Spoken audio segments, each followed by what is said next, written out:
Ryback has returned. That's right. I tweeted yesterday, a few hours before Raw, I said, expect, from what I was hearing backstage, expect the big guy to return and be pushed to the moon once again as a babyface. That seems to have started as he answered Bo Dallas's open challenge.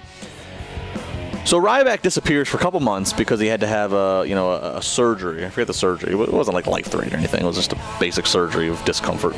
He goes away after ending a lackluster, mediocre run with Curtis Axel as a tag team as Rybaxel. He has surgery, disappears, and then he comes back, and all of a sudden he's a babyface. He's a babyface because he answers Bo Dallas' challenge and because we haven't seen him in a while. And quite frankly, with the rate of repetitiveness that WWE can do these days, any new face can be cheered, right? I mean, we saw Mike Adamle. Let's cheer for Mike Adamle. He's back. He's a new face. No, but seriously, Ryback gets cheered. And look, here's the thing with Ryback. Here's a guy, he loves the business, okay? So that's a point with me. He really loves the business. He's a guy that, he's been a fan, that means something, okay? He's been a fan. He's got a look.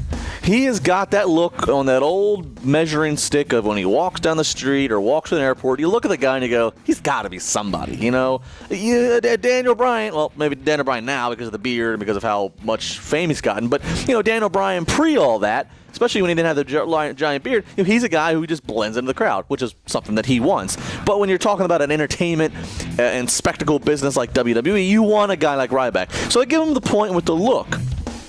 His in-ring work has gotten better.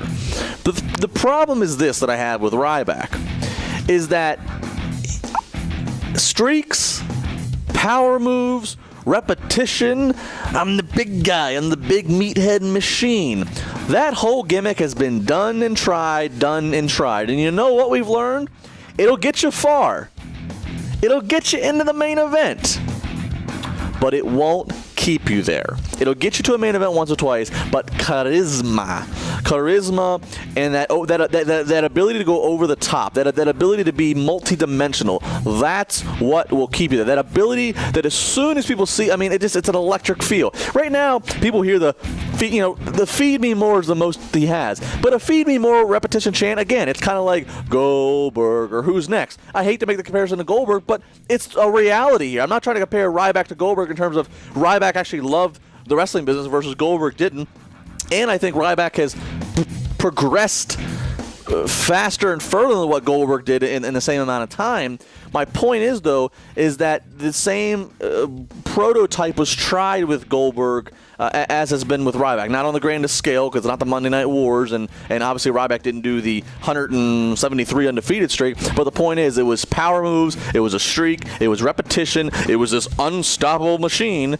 But then it'll get you the main event, and it might even get you a title, but it won't keep you there. So if this is going to succeed with Ryback, WWE has to commit to it, and WWE has to really give me a reason to believe that Ryback is worth the time, that Ryback is worth the money. Ryback has to learn to talk people into the building more than just stupid or feed me more or wake up.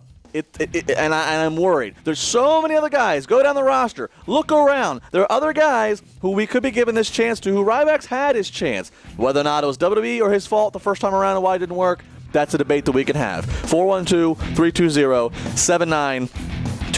Hey, if you're in Pittsburgh, Vince Russo. You want to find out what Vince Russo thinks of Ryback? How would Vince Russo book Ryback? Does Vince Russo compare him to Goldberg? That's right, Russo, head WWE creative writer in the Attitude Era. Russo worked with Goldberg as a head writer in WCW. You can find out. He'll be in Pittsburgh. Tickets go on sale this Sunday. pyroandballyhoo.com/Pittsburgh. We got plenty more coming up. TribLIVE Radio.